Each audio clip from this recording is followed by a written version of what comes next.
Dès qu'elle sentait son mari endormi, la pute impériale s'encapuchonnait et s'évanouissait dans la nuit, sans autre compagnie qu'une servante. Elle gagnait un bordel moite au rideau rapiécé où un box lui était affecté. Elle faisait goûter ses caresses à qui entrait, se faisait payer sa passe, renversée, ouverte.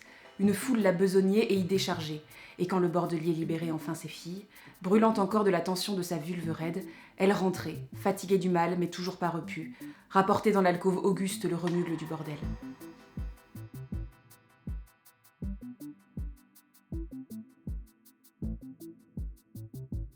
Après vous avoir fait pénétrer dans le monde glauque de la criminalité, je vais Remous Non. tablier. Mais qu'est-ce que tu fais avec ça? Mais on fait plus ça. Bah non, enlève, on va pas raconter tout le temps la même chose, enfin c'est idiot, les gens vont se lasser. Après les criminels, donc, voici un autre type de mauvaises filles, les femmes d'État. Parce que c'est dingue ce qu'on a comme femmes considérées comme mauvaises dans l'histoire politique. Coïncidence? Je ne pense pas. Peut-être parce que le pouvoir rend dingue, ou qu'il faut déjà être soi-même un peu dingo pour vouloir diriger un pays, ou peut-être parce que c'est bien pratique aussi de dire que quand les femmes dirigent un pays, eh bien elles deviennent folles, obsédées par le cul, le fric, ou elles deviennent cruelles, ce qui sont des tares typiquement féminines, c'est bien connu. Alors après attention, peut-être que je psychote un peu, c'est pas comme s'il y avait quasiment que des témoignages d'hommes pour beaucoup d'entre elles. Moi ça va alors. Là, pour le coup, on a une femme, chef d'État, qu'on accuse d'énormes appétits sexuels, de cupidité, de cruauté, de soif de pouvoir, et dont les sources qui nous sont parvenues la concernant sont essentiellement écrites par des hommes. Et des hommes pas du même bord politique qu'elle.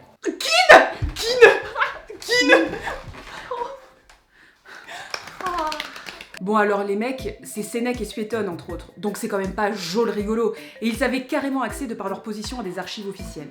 Mais n'empêche qu'on peut raisonnablement être un peu suspicieux sur 2-3 trucs. Cette femme, c'est Messaline. Messaline est née en 20, ou en 17, ou en 25. Messaline est mariée avec Claude, qui sera empereur. Et elle donnera naissance à Octavie, future femme de Néron, et à Britannicus, futur empereur et star de Racine. Hélas, dans cette cour, combien tout ce qu'on dit est loin de ce qu'on pense, que la bouche et le cœur sont peu d'intelligence, avec combien de joie on y trahit sa foi, quel séjour étranger pour vous et pour moi. Bah Agui.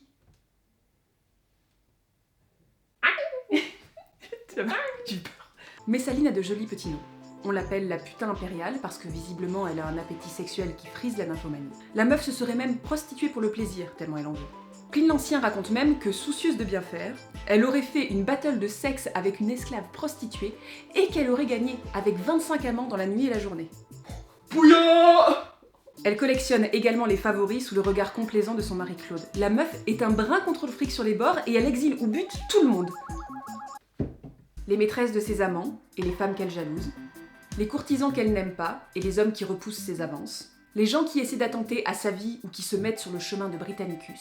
On raconte même qu'elle a fait assassiner Asiaticus parce qu'elle avait envie de récupérer ses jardins qui étaient hyper bien situés. Bref, elle bute un paquet de monde. Oh pardon, réflexe.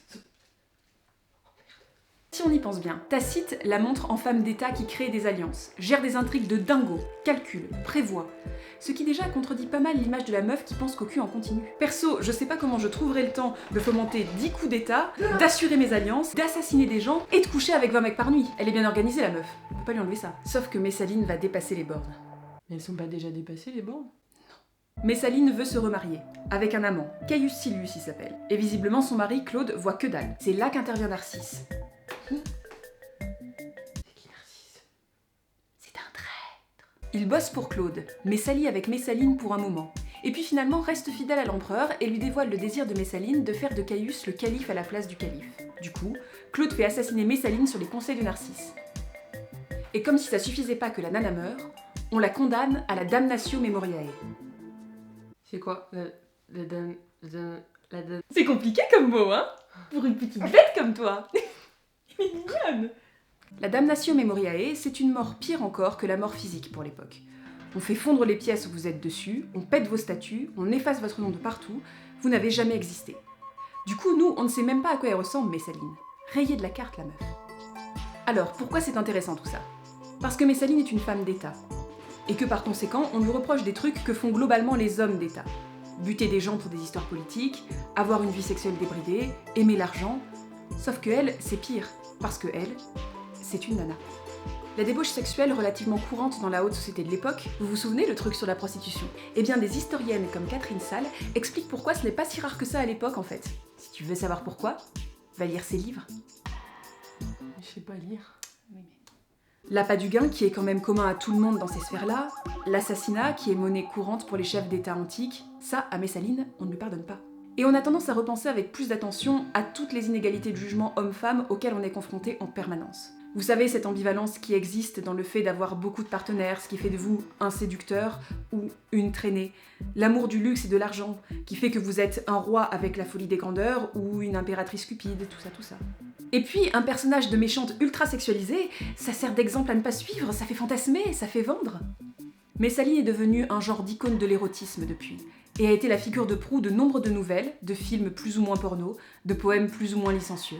Est-ce que Messaline a mérité tout ce qu'on lui a mis sur le dos alors? Au final, sûrement. Selon certains historiens, oui, elle a sûrement fait pas mal de trucs pas jolis. Mais là où il y a différence, c'est qu'on pourrait rajouter, comme tout le monde. La meuf était impératrice dans un pays et une époque où on bute de l'empereur au petit-déj pour prendre sa place. Ça devait quand même pas être facile tous les jours. Accuser une femme de ce dont on accuse Messaline, ça arrivera souvent par la suite, dans l'Antiquité et beaucoup plus tard. Comme avec Marie-Antoinette, qu'on accusera d'être la nouvelle Messaline française. Maria, M.A., Marie, Mimi, MC Tonette, Mubuche.